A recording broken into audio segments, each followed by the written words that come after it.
Covid-19 au Burkina Faso, on constate une augmentation des cas de contamination. Plusieurs hypothèses peuvent expliquer ce regain de la maladie, selon le président du comité sectoriel santé. Des détails pour vous dans un instant. Retour de l'état d'urgence au Mali après 5 mois de suspension. Un rétablissement qui a été ordonné dans un communiqué vendredi par le Conseil national de transition. Une annonce que les médias maliens qualifient de texte liberticide. Bonjour à vous et merci d'honorer ce rendez-vous d'information. Le facteur climatique, le non-respect des mesures de prévention, la porosité des frontières, voici autant d'hypothèses qui peuvent expliquer le regain du Covid-19 au Burkina Faso. C'est l'analyse du Dr Brice Bikaba, président du comité sectoriel de santé. Des précisions dans ce reportage de Serge Bado. Plusieurs facteurs sont à l'origine du regain de la pandémie du Covid-19 au Burkina, selon le président du comité sectoriel santé de la riposte au Covid-19, Brice Bikaba. Et selon ces facteurs, on peut citer... La première, nous avons les facteurs climatiques. Au cours de la période de novembre à février, généralement, le système de surveillance notifie une augmentation du nombre de syndromes grippal, du nombre d'infections respiratoires aiguës sévères. Et ça, c'est saisonnier, lié donc aux facteurs climatiques, à l'harmattan qui souffle et la poussière. Nous avons également le non-respect des mesures de prévention contre la Covid, notamment le port de masque, la distanciation physique, les grands rassemblements, etc. Donc ça également, c'est une cause qui pourrait expliquer le nombre élevé des cas que nous observons depuis quelques jours. La troisième cause, c'est la porosité des frontières. Il est vrai que les frontières sont fermées depuis un certain temps, mais l'analyse du système que nous avons mis en place nous permet de voir que plus de 700 000 passagers arrivent à passer au niveau des 16 points d'entrée. Toujours selon Brice Bikaba, président du comité sectoriel santé de la riposte au Covid-19, des actions sont menées pour réduire le nombre de contaminations et barrer la route à la maladie. Nous avons poursuivi la dévolution de la prise en charge de la Covid dans le système de routine et à cet effet, nous avons poursuivi le renforcement du système de santé avec la mise en place d'équipements et de matériel médico-technique au niveau des hôpitaux pour la prise en charge des cas sévères. Par exemple, le nombre de lits de réanimation disponibles dans les hôpitaux est d'environ 82 lits. Pour les respirateurs, nous avons mis récemment à la disposition des hôpitaux 46 respirateurs et 56 concentrateurs d'oxygène. Nous avons poursuivi le renforcement de la capacité des agents de santé. Plus de 4000 agents de santé sont formés ou sont en train d'être formés sur la prise en charge. Nous avons organisé également des concertations avec les autres départements ministériels et les autres parties prenantes. En rappel, à la date du 20 décembre, la situation de la maladie à coronavirus au Burkina se présente comme suit. 141 cas confirmés, dont un cas importé, et 140 de transmission communautaire réparties entre Ouagadougou, Bobo-Dioulasso, Bogandé, Koudougou, Solenzo, Nouna, Zabré. Après la confirmation de la victoire du candidat Rochma Christian Kaboré à la présidentielle par le Conseil constitutionnel, l'heure est au remerciement. Le bureau politique national de campagne du Mouvement du Peuple pour le Progrès a rencontré ses militants du Kadiogo pour les remercier. Ces derniers sont considérés comme les principaux artisans de cette victoire selon le parti. Sanata Siri.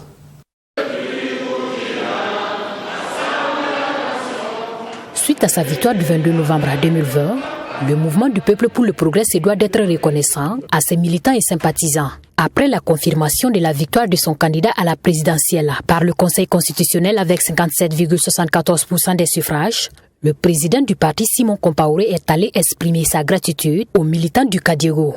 Nous sommes venus tout naturellement, nous sommes repartis à la base pour arpenter tous les couloirs que nous avons arpentés pour demander le suffrage des populations des villes et des campagnes. Et donc c'est ce qui nous vaut d'être ici ce soir dans le Kadiogo et à Ouagadougou plus précisément. En tout cas, ça a été l'occasion pour nous de remercier les responsables des structures de campagne, de remercier les anciens, les femmes, les jeunes et toutes les composantes donc, de nos structures au niveau du Kadiogo. Donc je dois dire que si vous me posez la question, savoir si on est satisfait, on est plus que satisfait. Voilà. Et on est à l'aise. Et ça a été une victoire gagnée de haute lutte. Une tribune également pour la délégation du Bureau national de campagne du parti de féliciter la direction provinciale de campagne du Kadiogo pour le travail abattu. Toute chose qui réjouit le directeur provincial des campagnes du Kadiogo, Alassane Bala Sakandé. C'est un travail d'équipe.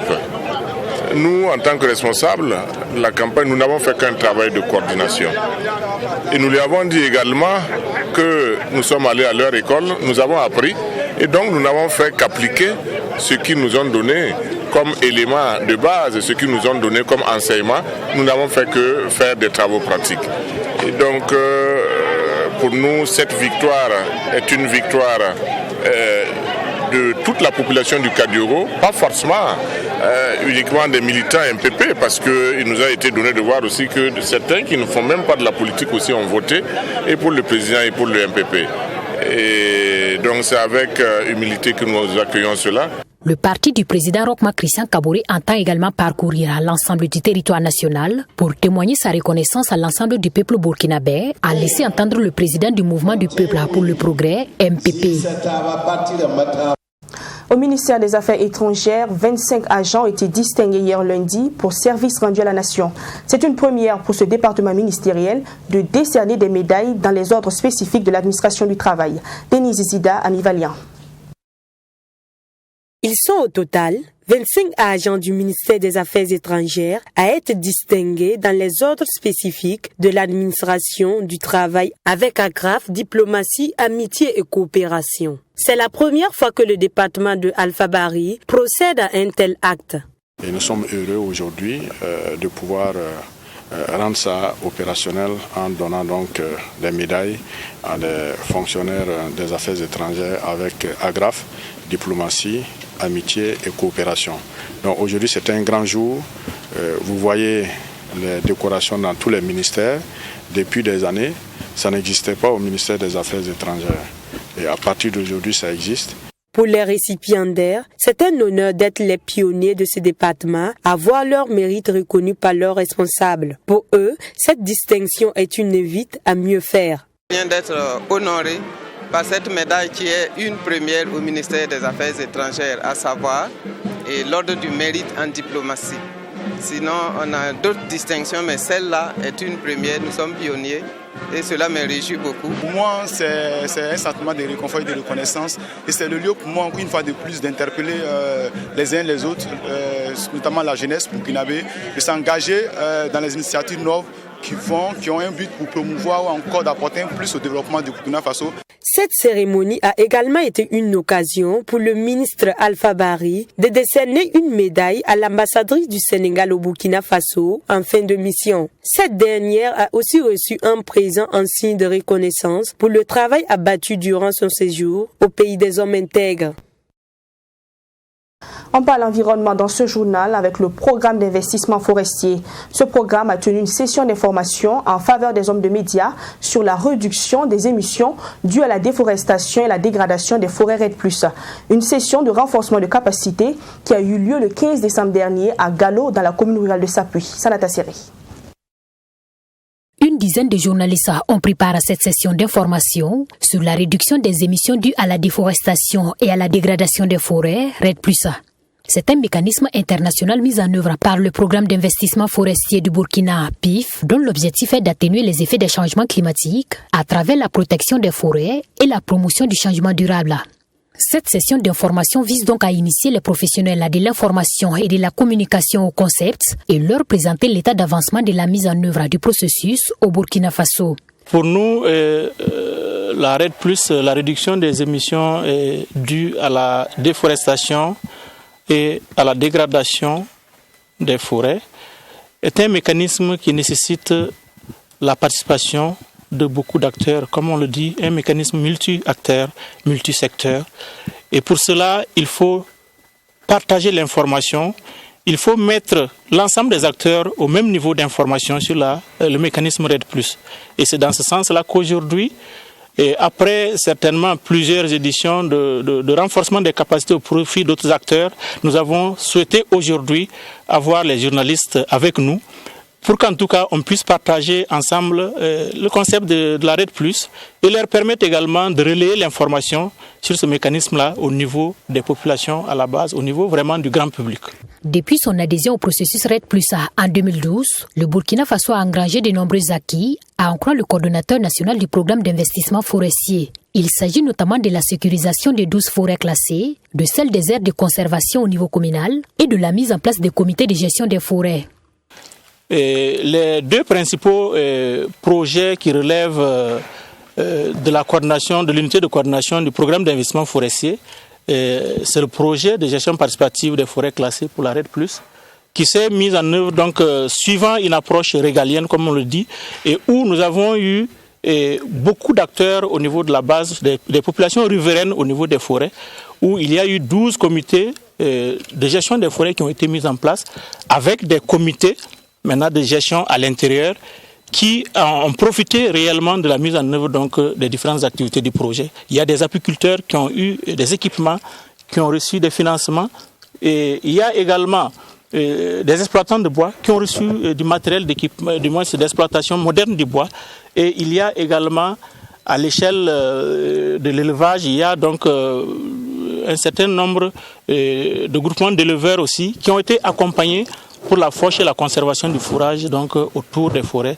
et de la zone d'intervention. En plus de ces acquis, il y a aussi la création du Centre national de formation sur la RED+, un centre qui a d'ailleurs abrité cette session de formation des journalistes. Ce centre de formation bâti sur 5 hectares à Galo, village de la commune rurale de Sapui, va permettre de renforcer les capacités sur la RED+ au Burkina Faso. Le programme d'investissement forestier, faut-il le rappeler, intervient dans 32 communes et 800 villages situés dans les régions de l'Est, du centre-ouest, du centre-sud, de la boucle du Mouhoun et du sud-ouest. Et au terme de cette session d'information et de formation, les journalistes ont pu toucher du doigt les différentes réalisations du programme d'investissement forestier dans la commune rurale de Zamo, dans le centre-ouest. Des projets structurants qui contribuent à la préservation des ressources naturelles. On est reparti avec Sanata Serré. Nous sommes sur le site du parc de vaccination des Zamo. Un parc réalisé par le programme d'investissement forestier dans le cadre du projet de développement intégré communal pour la RED+. Ce parc réalisé en 2019 vient remplacer les parcs en bois et va permettre de réduire un tant soit peu la déforestation et contribuer à la préservation de l'environnement. Avant qu'on ait peut-être ce parc moderne-là, il faut peut-être chaque fois couper des bois pour faire un enclos pour pouvoir vacciner nos animaux. En bois, je pense qu'il faut aller au-delà de 200, 200 troncs d'arbres. Voilà, et c'est vraiment des arbres quand même un peu solides. Donc vous voyez qu'avec celui-là, on dévaste moins l'environnement. Ça, c'est déjà un atout vraiment pour nous. Après Zamo, la délégation a continué son périple à Ziné. Ici, elle a visité l'espace de conservation du village. Sur une superficie de 11 hectares, plus de 3500 plants d'espèces divers ont été mis en terre, nous explique le lieutenant Yacouba Traoré. Et l'espace a été identifié depuis 2018 et la mise en terre des plants des espèces, ça a commencé pratiquement en 2019. Voilà, il faut dire que le taux de survie de ces espèces part de à peu près 93% de taux de réussite. La commune de Zamo abrite à elle seule 2 espaces de conservation. Un comité de gestion a donc été mis en place par le PIF pour veiller à la protection de ces forêts villageoises.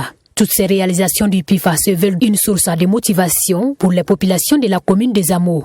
Une invite à s'investir dans la préservation des ressources naturelles. Et pour le maire de la dite commune, cette initiative vient à point nommé.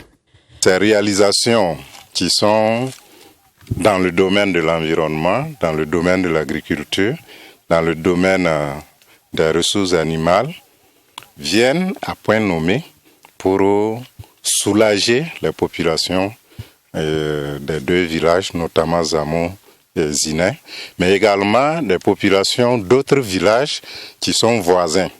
Ces populations qui sont sorties nombreuses ont déjà compris qu'il faut travailler à préserver l'environnement. Nous avons suivi qu'à travers la réalisation du parc de vaccination, dans le temps, les populations allaient couper du bois pour réaliser des infrastructures de ce genre, mais avec l'accompagnement du PIF pour ce parc de vaccination, je crois qu'on se réserve maintenant de couper le bois. Ce sont au total 140 millions de francs CFA qui ont été investis pour la mise en œuvre de ce projet de développement intégré communal pour la RED+, dans chacune des 32 communes d'intervention du PIFA. Et dans le cadre de ce projet, la commune des Amours a bénéficié d'un fonds additionnel de 75 millions de francs CFA pour renforcer ses investissements. L'Association pour le développement du village de Sapo a une nouvelle équipe.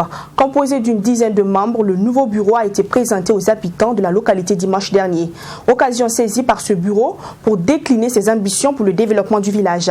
En attendant la mise en œuvre de leur plan de développement endogène, ils ont, avec le soutien d'amis, offert des consommables médicaux au CSPS de Sapo.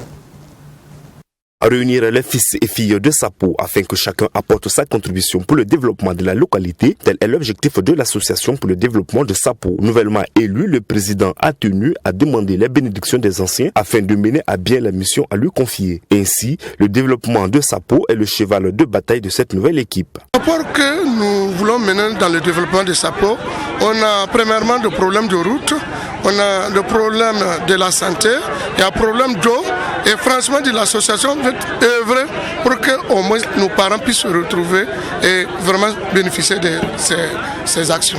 Les parrains de cette cérémonie venus les mains chargées ont tenu à apporter le soutien à l'action de l'association. On dit que dans la vie, l'amitié compte.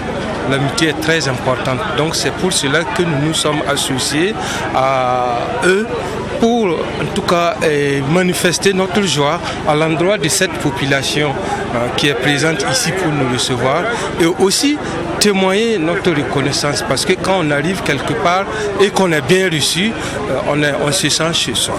Voilà. Donc c'est pour cela que nous sommes ici et à travers ce don qui est minime mais qui vient du cœur, voilà, pour participer aux soins de la population de Sapo. Et c'est avec satisfaction que le major du centre de santé de Sapo a reçu ces produits. Et selon lui, c'est un soulagement pour le CSPS car il permettra d'améliorer l'offre de santé. Nous venons de recevoir un lot de matériel venant de la part de l'association des fils de Sapo. C'est vraiment leur dire merci beaucoup et ce don va encore nous réconforter dans notre travail, car c'est vraiment une étude de moyens encore. Voilà, donc pour vraiment soulager et souhaiter vraiment un bon vent. Tour à tour, vieux, jeunes, chefs coutumiers ont montré leur satisfaction face aux actions de l'association. Quant aux responsables de la DS, ils ont pris l'engagement de tout mettre en œuvre afin de contribuer au développement de Sapo.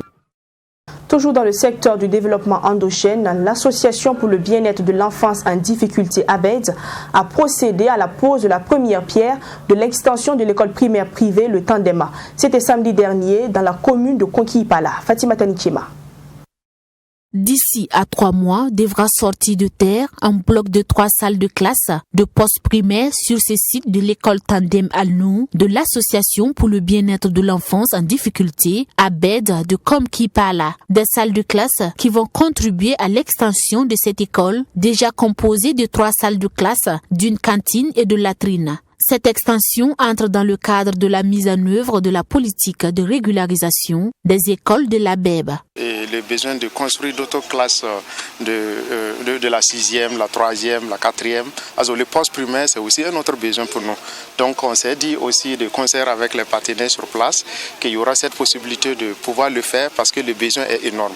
Donc il y a des enfants qui vont faire beaucoup de kilomètres pour aller à Kokologo ou à Tanganda-Souri. Pour éviter tout ça, pourquoi pas travailler ensemble avec les premiers responsables qui sont avec nous ici, que nous saluons par l'occasion, donc de mettre ensemble ce joyau pour les enfants de Konki-Ipala. Pour le premier responsable de la circonscription de base de Konki-Ipala, cette infrastructure dont les travaux viennent d'être lancés viendra combler un vide et soulager en tant soit peu les acteurs intervenant dans l'éducation dans la commune. C'est vrai, il y a une école primaire qui est construite. Aujourd'hui, le goulot est en train de serrer vers le post-primaire. Alors, lorsque on travaille avec des enfants, ils gagnent le certificat, après on les retrouve dans la rue parce qu'il n'y a pas de CG, ça fait vraiment mal. Et ce projet que l'association a mené, vraiment, je crois que ça va résorber un tant soit peu et aider les enfants à ne pas se retrouver dans la rue parce que leur place, c'est dans les classes. La coordonnatrice nationale de ABEB Burkina Faso a saisi cette opportunité pour organiser un arbre de Noël au profit des enfants scolarisés dans cette école de l'ABEB, un moment de partage et de communion qu'elle compte pérenniser. Dans le domaine de la culture, l'artiste congolais Watiti Watoma annonce la sortie officielle de son album le 25 décembre prochain. Mais avant, un avant-goût de cette production a été présenté aux hommes de médias. Et c'était le 19 décembre dernier par le biais de la dédicace du single intitulé Dikelele. Michael Tougri, Mamidriana Kamabou. Avant la sortie de l'album de 12 titres en 2021, Watiti Watoma saisit l'occasion de fête de fin d'année pour sensibiliser ses fans. Dikelele, un titre très dansant et tendance, mais aussi qui invite à l'éveil de conscience face aux faits de la société souvent préjudiciables. C'est cela l'engagement de l'artiste Watiti Watoma, celui de défenseur de la cause de jeunes filles, souvent très exposées dans la société. Elle me dit non, non, non, non, non. Aujourd'hui, la jeune fille a besoin quand même de faire un certain parcours. Mais lorsqu'elle tombe directement sur des garçons, des présumés bad boys, c'est souvent préjudiciable pour nos jeunes petites sœurs. Voilà. Donc il faut pouvoir aussi, entre guillemets, dénoncer ce genre de petits faits. Ça va faire mal le jour où elle va se faire. Elle dit qu'elle est. Elle me dit non, non, non. Natif du Congo-Brazzaville avec une voix puissante, Watiti Watoma se consacre à la musique dès 2016. Il côtoie des groupes de musique tels que Kitoko en Côte d'Ivoire. En 2019, l'artiste est résolument engagé sur le chemin d'une carrière en solo. Dikelele, c'est 5 mois de travail acharné et une production respectant les normes du showbiz. Il faut pouvoir s'imposer en musique. Quand tu viens avec un premier projet, il faut vraiment t'affirmer. Donc je veux vraiment m'affirmer à travers ce premier clip. J'ai mis les moyens qu'il faut pour ça. Nous avons travaillé dans les meilleures conditions qu'il soit. Je suis sûr que ce single peut faire mouche.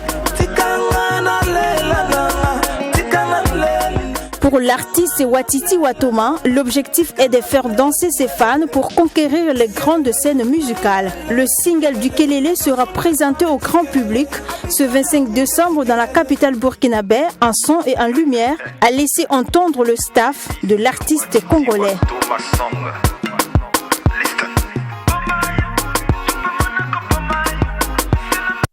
La petite reine était à l'honneur le 20 décembre dernier sur l'avenue Charles de Gaulle avec le Grand Prix de Coris Boursa, une compétition qui entre dans le cadre de la célébration des 10 ans de Coris Boursa. Elle s'est soldée par la victoire de Bassirou Monea. Assami Touré pour les temps forts de cette course.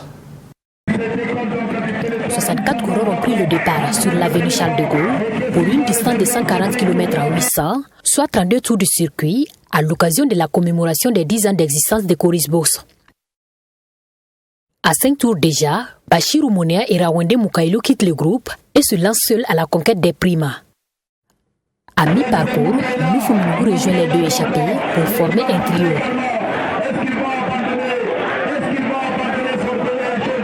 À la fin de la course, Bassirou Moungou franchit le premier la ligne.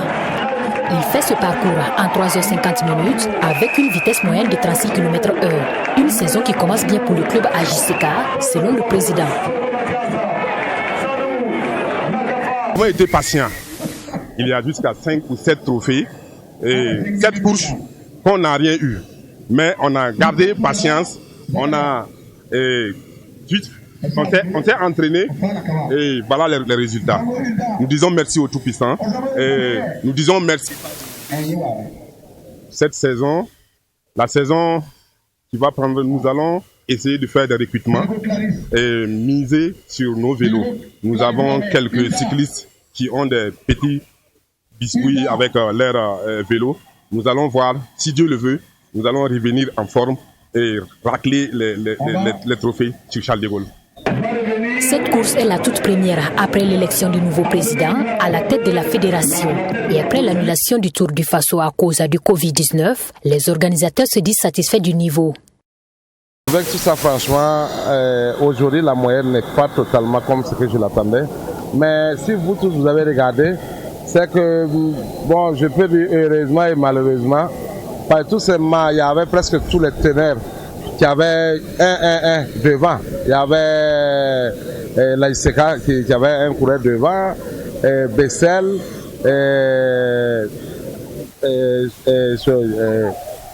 RCK. Donc ce qui fait que normalement, qui devrait passer à la poursuite, c'est l'histoire. Mais bon, vraiment l'histoire n'a pas fait son travail. Mais de toute façon, je pense que c'est tout chose, c'est le début. Et honnêtement, avec tout ce bien passé, vraiment, on a grâce à Dieu. Et je profite avec vos micros pour dire merci beaucoup. Un sentiment de satisfaction qui nous anime. Vous avez vu l'engouement. Le cyclisme est un sport roi au Burkina. Et nous avons voulu, à travers cette activité sportive-là, effectivement, associer la population dans les activités de promotion de l'indice de tourisme. Donc, au terme, en tout cas, de cette course, c'est vraiment une satisfaction réelle que nous tirons donc de la réalisation de cette manifestation. Cette course marque donc le début officiel de la saison sportive de la Petite Reine au Burkina Faso et plusieurs courses sont au programme avant le championnat national. Voilà un reportage de Assami Thiam Touré qui portait la voix de Sanata Siré. Je vous le disais en titre, au Mali, le Conseil national de transition a restauré l'état d'urgence pour faire face à une nouvelle vague de contamination au coronavirus. Les écoles ainsi que de nombreux commerces seront fermés pendant plusieurs semaines.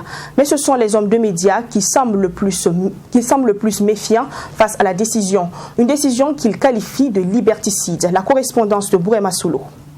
La presse, dans toutes ses composantes, s'est mobilisée ces jours pour dénoncer des mesures liberticides annoncées dans un communiqué du ministère de l'administration territoriale. Un communiqué dans lequel il est question de contrôle des contenus médiatiques. Pour le président de la maison de la presse, Dramane Alou Kone, il y a de quoi s'inquiéter concernant ces mesures annoncées contre la presse. Et je pensais que le fait que nous avons convoqué un dimanche matin, nous accord avec les uns et les autres, ça traduit notre inquiétude. On est assez inquiet. Hier, on a fait le travail sur le dossier, on a fait un communiqué. Et ce matin, dimanche, on sait que les dimanches sont sacrés à Blanc aujourd'hui, on s'est mobilisé pour se voir. C'est pour qu'on a pris conscience du danger et nous n'allons pas nous laisser faire. On va les rencontrer et on va décider d'un plan commun pour nous sortir de cette situation. Voilà ce que nous anime. On ne fera pas cadeau à quelqu'un. Ce n'est pas parce qu'on nous a appelé le téléphone qu'on fera. Nous sommes conscients que nous existons parce qu'il y a une liberté de la presse. Et on va essayer d'exister si cette liberté de la presse est mise en cause. Pour certains journalistes, ce sont les associations fêtières qui sont passives devant les autorités de la transition. Pour moi, le problème, ce n'est pas du tout les autorités, mais c'est les fêtières. C'est les fêtières pourquoi on doit assumer ce que nous devons assumer. Par exemple, ils viennent juste de dire que la liberté d'express, la liberté d'opinion, tout ça là, c'est quelque chose qu'on a acquis en 1991 et c'est la démocratie. On n'accepte pas, si tu acceptes qu'on monte sur les pieds de quelqu'un qui est à côté de toi, un jour viendra, ils vont monter sur toi-même. Ça ne sert pas ton pied, mais plutôt ta tête. Parce qu'ils ont monté sur les hommes politiques. On a laissé faire. Nous, nous sommes de la presse. Nous devons informer et sensibiliser et mobiliser. Mais lorsqu'on a accepté qu'ils ont monté sur les pieds des hommes politiques, aujourd'hui, ils viennent de monter sur nos têtes. Et demain, ils vont nous écraser complètement et totalement. Mais cette fois-ci, les associations de presse semblent être déterminées pour réagir. Nous nous sommes demandé en quoi la lutte contre la maladie à coronavirus peut donner droit au contrôle de contenu médiatique, au contrôle de communication téléphonique. Nous n'avons pas compris. Au nom de la lutte contre la maladie à coronavirus, nous n'allons jamais accepter de qui que ce soit la remise en cause des libertés essentielles, notamment la liberté de la presse. Le ministre de la Communication, accompagné par certains de ses collègues, va rencontrer ce lundi les fêtières pour dissiper les malentendus. Pour le gouvernement, le communiqué rappelle seulement les mesures de la loi d'urgence qui est adoptée depuis 2017. On s'arrête là pour cette édition de la mi-journée. Je vous retrouve demain avec plus de plaisir pour notre session d'information. D'ici là, prenez soin de vous.